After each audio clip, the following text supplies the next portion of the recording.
అట్లాంటాలో బతుకమ్మ సంబరాలు చాలా ఘనంగా జరిగాయి. ఈ వేడుకల్లో 700కి పైగా మహిళలు పాల్గొని సందడి చేశారు. వాలంటీర్స్, స్పాన్సర్స్ సహకారంతో ఇంత గ్రాండ్గా చేయగలిగామన్నారు నిర్వాహకులు. పిల్లల కల్చరల్ యాక్టివిటీస్ అయితే ప్రతి ఒక్కరిని ఆకట్టుకున్నాయి. బతుకమ్మ ఎంతో కన్నుల విందుగా మన అట్లాంటాలో జరుగుతోందండి. అండ్ ఇప్పుడు మనం మన బతుకమ్మ సెలబ్రేషన్స్ లో ఉన్నాము. మనతో ఉన్నారు Ganesh Kasam garu. The main cause of the whole Bathukamma celebrations happening here today, this event is just because of Ganesh Kasam garu. ఆయన మాటల్లోనే అడిగి తెలుసుకుందాము ఇంతటి పెద్ద కార్యక్రమం ఇంత అంగరంగ వైభవంగా ఎలా చేశారో. TV9 ప్రేక్షకులందరికీ నమస్కారాలండి. సో ఇంత గ్రాండ్ సక్సెస్ తో ఇంత ఈవెంట్ ఎలా చేశారండి? ఇదంతా ముఖ్యంగా మాకు బ్యాక్ బోన్ అయినటువంటి మా స్పాన్సర్స్, అదేవిధంగా మాకు సప్న గారు, ఇలాగా చాలామంది ఫ్రెండ్స్ ఇన్వాల్వ్ అయ్యి నేను మీకు ఉన్నాను ముందర, మీరు పరిగెత్తండి అంటే వాళ్ళ ధైర్యం చూసుకొని నేను ముందుకు వెళ్ళడం జరిగిందండి. మా ఎంసీస్ అందరూ చాలా చక్కగా కోఆపరేట్ చేశారు. అదేవిధంగా ఆ వాలంటీర్ సహకారం లేకపోతే మనం ఏం చేయలేం. స్పాన్సర్స్ అండ్ వాలంటీర్ సహకారంతో ఒక మంచి కార్యక్రమం చేయాలి. చిన్నగా అందరూ సరదాగా ఉండే విధంగా చేయాలని, పిల్లలకు ఎంజాయ్ చేయాలని చక్కటి కార్యక్రమం తీసుకొచ్చామండి.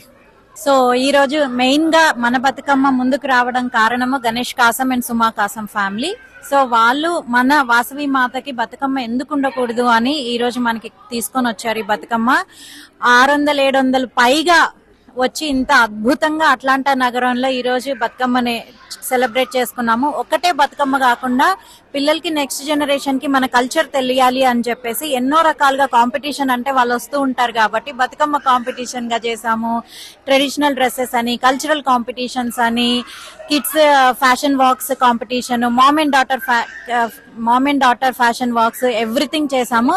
సో చాలా హ్యాపీగా అనిపించింది. ఇంత వైభవంగా జరుగుతుందని నేనైతే ఎక్స్పెక్ట్ చేయలేదు, నిన్న కూడా అనుకోలేదు నేను. బట్ ఈ రోజు చూస్తే మాత్రం నాకు 2 కళ్ళు సరిపోలేదు. ఇండియా ఇక్కడ ఉందా, మేము ఇండియాలో ఉన్నామా అన్నంత బ్రహ్మాండంగా జరిగాయి ఈ రోజు celebrations. Thank you so much for the TV9 ప్రేక్షకులందరికీ ఫర్ దిస్ కవరేజ్. సో ఇవాల్టి కార్యక్రమంలో ఎన్నో కాంపిటీషన్స్, ఎన్నో ప్రోగ్రామ్స్ జరిగాయి. And you have done the volunteer from through all the practice everything through months I heard like. So దీని గురించి మీ మాటల్లో. ఫస్ట్ ఆఫ్ ఆల్ ఈ ఆపర్చునిటీ ఇచ్చినందుకు గణేష్ కాసం గారికి, సుమా కాసం గారికి థ్యాంక్ యూ చెప్పాలండి. So I have been emceeing for the many programmes but this is very special. ఎందుకంటే మన ఆర్య వైశ్యాస్ కూడాను వీఆర్ సెలబ్రేటింగ్ దిస్ మన బతుకమ్మ అండ్ ఇంత అంగరంగ వైభవంగా ఈ ఈవెంట్ జరిగింది. So it is like very nice అండి. అండ్ ఇంతకు ముందు మన సప్న గారు చెప్పినట్టు కల్చరల్ ఈవెంట్స్ కానీ, కోలాటం ఈవెంట్స్ కానీ ప్రతి ఒక్కరు ఉత్సాహంగా పార్టిసిపేట్ చేశారండి. That is a very good thing and that is what we are giving to our generations the culture. వాళ్ళు ఏం చూసి నేర్చుకుంటున్నారు, ఏం నేర్చుతున్నారు అండ్ వాళ్ళు వెరీ రైట్లీ సెడ్ లైక్ ఇండియాలో ఉన్నాము అనేసి. అట్లనే చాలా మంచిగా ఈ సెలబ్రేషన్స్ అన్ని జరిగాయండి. And thank you so much for each and every one and thank you so much for TV9 for this coverage అండి. Thank you. ఇలాంటివి ఇంకా ఎన్నో జరగాలండి. Thank you.